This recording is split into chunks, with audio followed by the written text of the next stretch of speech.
presented its challenges. Both boys come from pretty traumatic backgrounds. Mainly, I would say, emotional abuse, some physical abuse.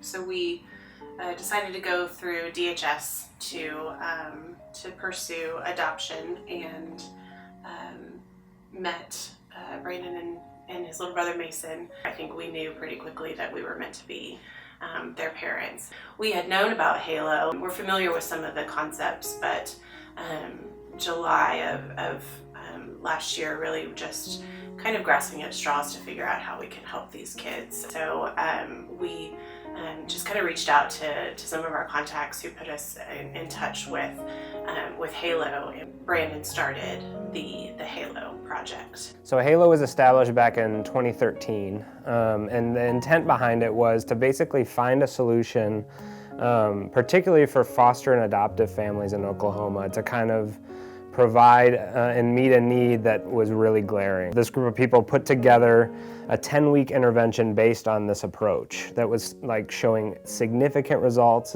in terms of kind of addressing the needs of trauma, particularly kiddos and families where trauma is kind of like a center of what was going on with their families. I think in a major way it gave him a lot of the tools to be able to control some of the emotions. So he would fly out emotionally on a fairly regular basis. And once we actually went through the Halo project, that intense class piece, it really, I think, cemented, if I'm kind of in an emotional state, what can I do that will help me calm myself down? And what we found kind of with these principles and applying them like over time is that you will see gradual outcomes and things start to turn.